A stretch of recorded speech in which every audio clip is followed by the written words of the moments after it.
고은쌤과 함께하는 역사는 쉽다. 공민왕의 개혁과 새로운 정치 세력의 성장. 우리 친구들, 우리 이제 다음 주에 만나게 되죠. 우리가 얼굴을 보기 전에 우리는 오늘 중단원 3, 대몽 항쟁과 반원 자주와 노력 부분을 마치고 만날 거예요. 지난 시간에 우리는 이제 원나라와의 관계를 맺게 되는, 즉 몽골과의 외교를 시작했던 고려와 그리고 몽골과의 긴 전쟁 이후에 원의 간섭을 받게 되는 얘기까지 나눴어요. 오늘은 거기에 이어서 그러한 원의 내정 간섭에 맞서서 개혁 정치를 펼친 내용과 고려 말에 새로운 정치 세력이 성장하는 내용을 같이 나눠보려고 합니다. 오늘의 학습 목표 확인해 보죠. 공민왕의 개혁 목적과 내용을 설명할 수 있게 될 겁니다.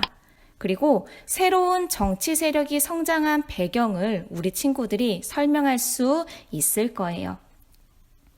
오늘 교과서 136페이지 펼쳐놓으면 되고요. 우리 139페이지까지 살펴보면서 선생님이랑 학습 끝나고 꼼꼼히 읽어보도록 합시다. 학습지는 19페이지 밑에 쪽 우리 아직 안 채웠죠. 19 아랫부분이랑 20페이지까지 다 채워볼 거고요. 그 다음에 우리 친구들 21페이지에 있는 문제들 풀어보면서 복습해보면 됩니다. 오늘도 준비됐지? 그러면 시작해봅시다. 만약 이런 사회에 살고 있었다면 나는 어떤 행동을 했을까요? 우리 교과서 139페이지에 있는 자료 1번 내용을 같이 살펴보면서 우리 상상해 보도록 해요. 자, 저의 여동생은 원의 공녀로 보내졌대요. 황제의 총애를 얻어서 황후의 자리에 올랐던 사람. 누구? 그래요. 지금 기황후를 얘기를 하고 있죠. 그런데 저의 여동생이라고 하니까 기황후의 오빠인 기철이라는 걸 우리가 확인할 수 있어요. 기철은 당시에 권문세족의 1인자라고 할 수 있죠.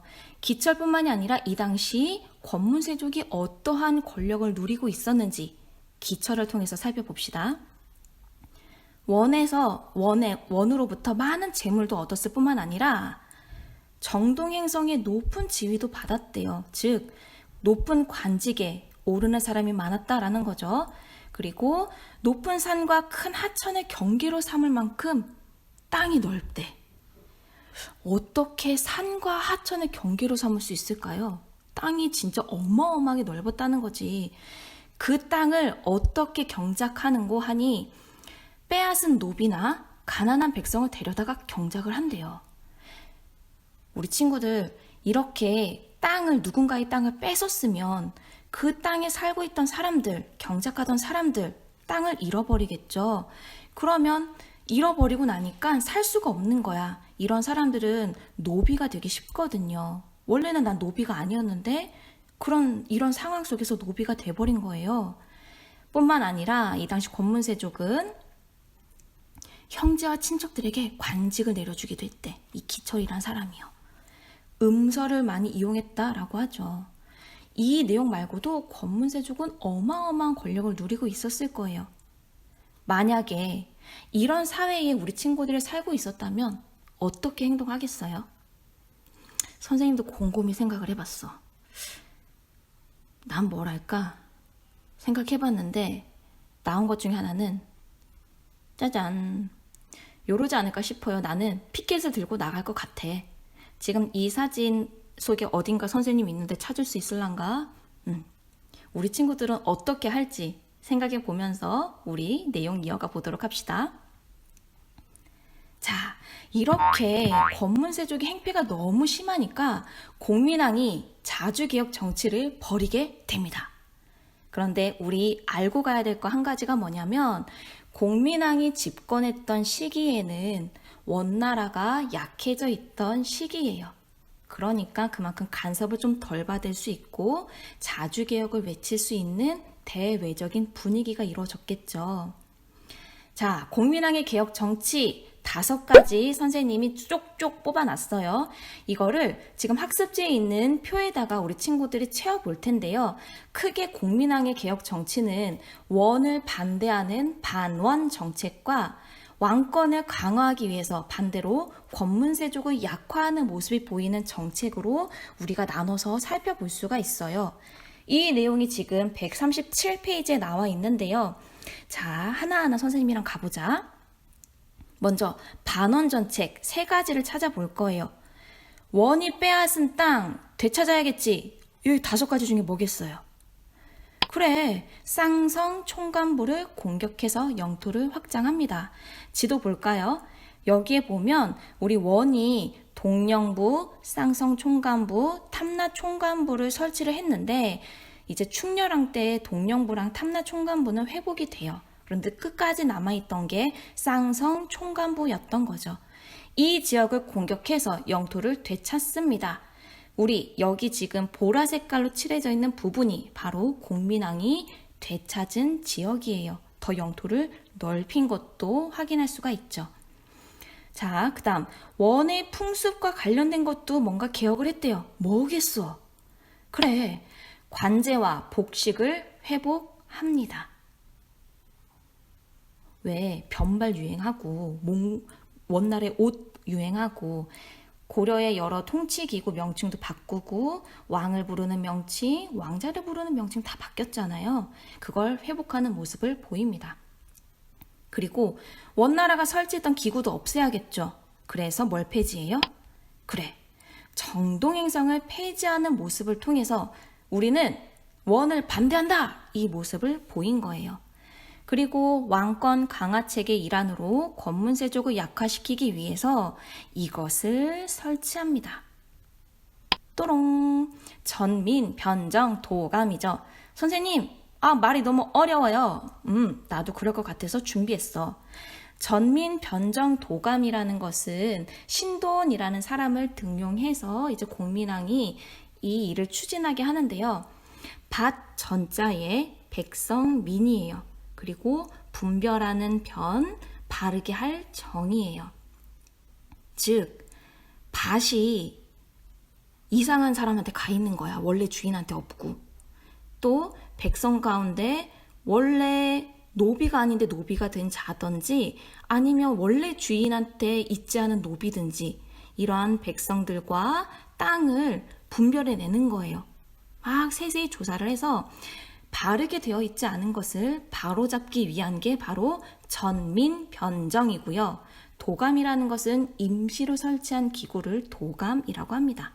그러면 정리해보면 토지와 노비를 원래 주인에게 돌려주는 거고 억울하게 노비가 되거나 그런 사람들을 원래 신분인 양인으로 회복시켜주는 게 바로 이 사업입니다.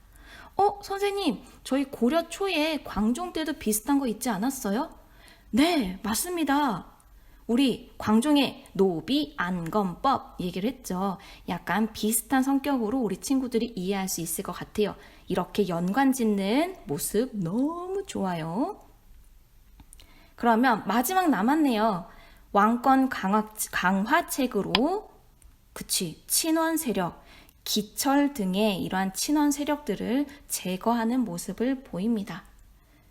그런데 안타깝게도 이제 권문세족이 당연히 이런 것에 반발을 하겠죠. 그런 가운데 이제 신돈이 제거가 되고요. 공민왕도 시해당해요. 그래서 이러한 개혁들이 중단되게 되는 모습을 볼 수가 있습니다. 그러면 이번에 고려의 정치 세력의 변화를 우리 한번 정리해보고 가도록 합시다. 우리 고려를 처음 열었던 세력은 누구였어요? 그래요. 호족이었죠.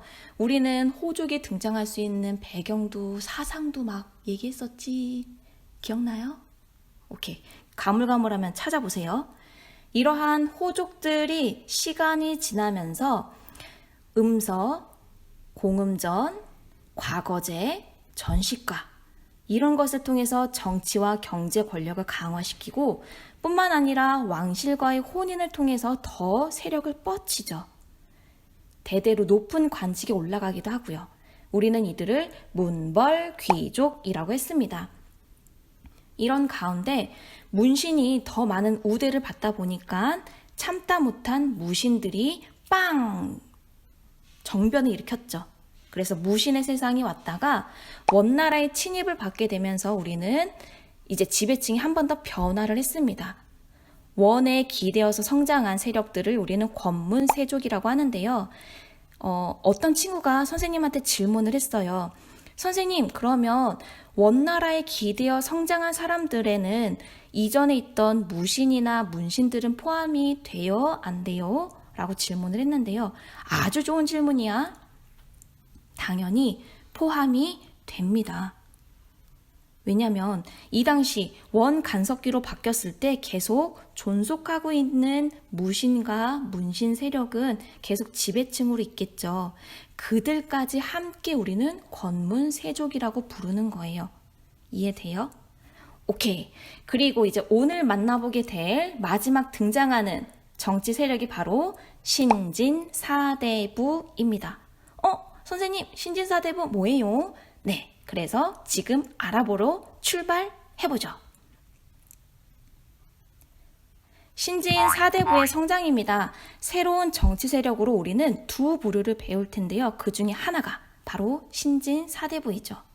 우리 학습지에 보면 선생님이 표를 띡 제시했어요. 가운데 신진사대부 글씨가 있고요. 그 주변에 6개의 네모 박스가 있는데 이곳에다가 우리 친구들이 학습지 위에 제시되어 있는 이 단어들 중에서 신진사대부에 해당하는 것을 쏙쏙 골라내면 됩니다. 이해되죠?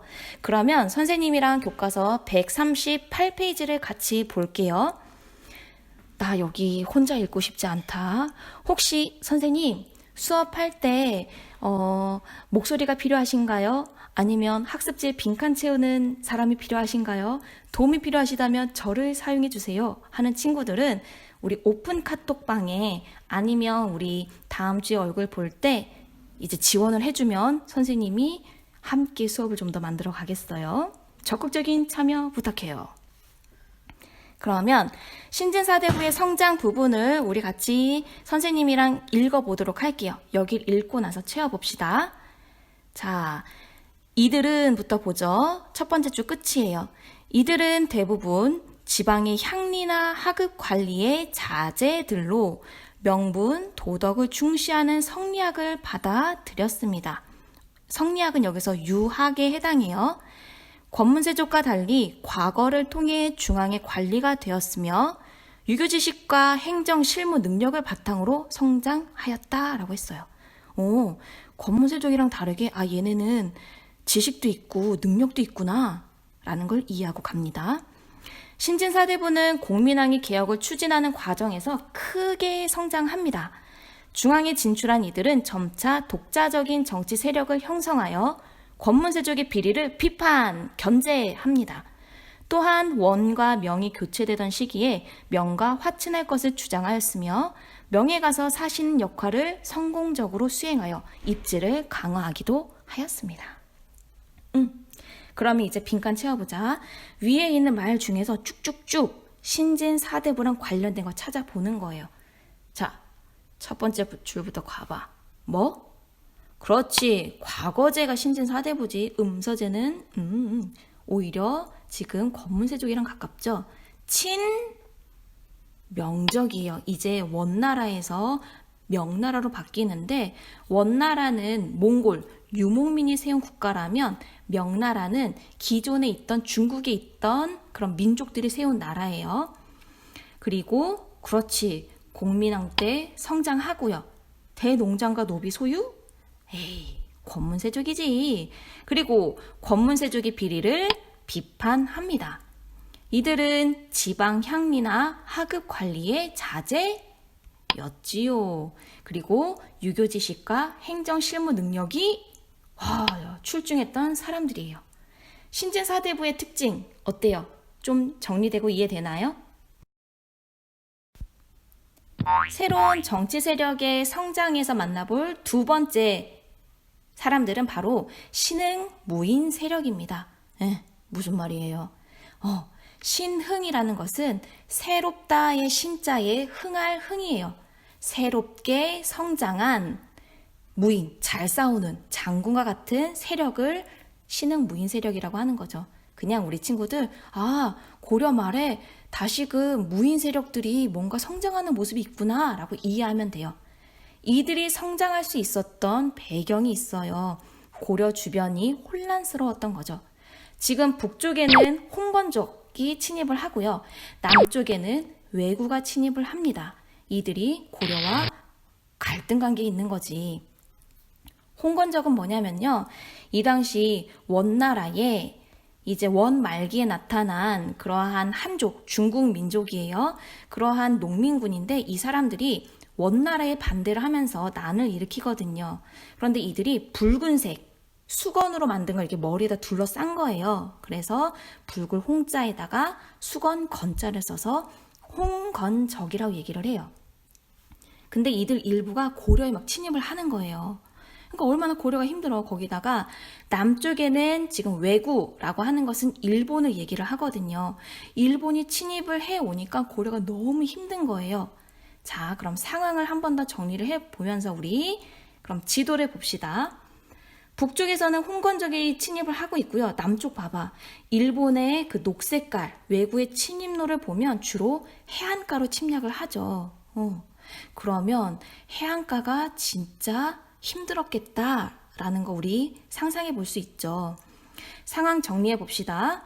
해안 지방이 정말로 많이 황폐해져요. 사람들이 힘들어지는 거예요. 뿐만 아니라 우리 각 지역에서 걷어들인 세금은 육로 아니면 해로를 통해서 운송을 하게 되는데 이렇게 일본 왜구가 너무 해안가에서 침략을 심하게 하다 보니까 이러한 조세 운송이 어렵게 되는 거예요.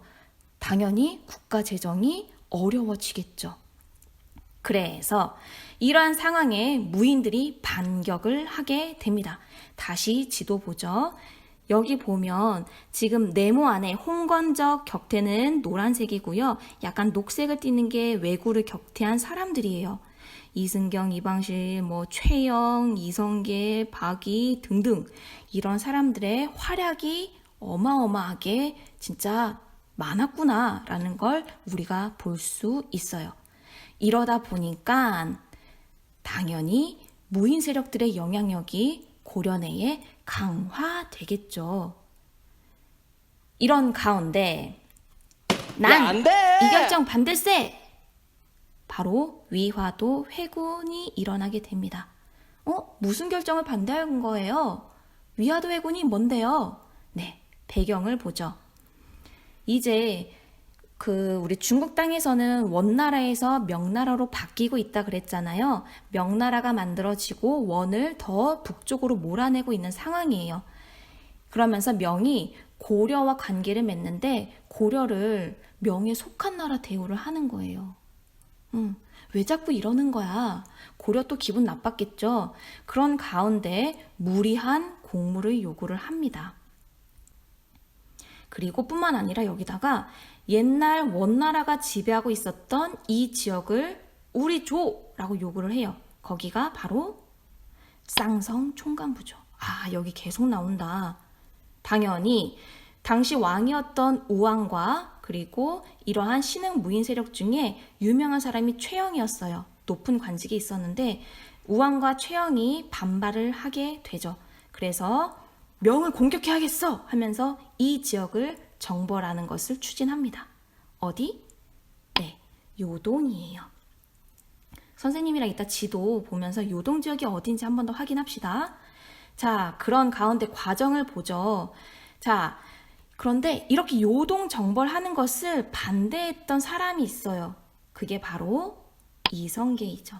그 사람이 요동 정벌의 임무를 띠고 군대를 이끌고 출발하게 됩니다. 그런데 가던 길에 명령을 어기고 되돌아오는 거죠. 위화도가 어딘지 보면 지금 압록강 끄트머리에 보면 위화도라는 작은 섬이 있어요. 여기를 넘어가면 요동이야. 지금 요 부분이 요동 지역이거든요. 그런데 넘어가지 않고 이성계는 군대를 돌려서 반대로 고려를 공격합니다.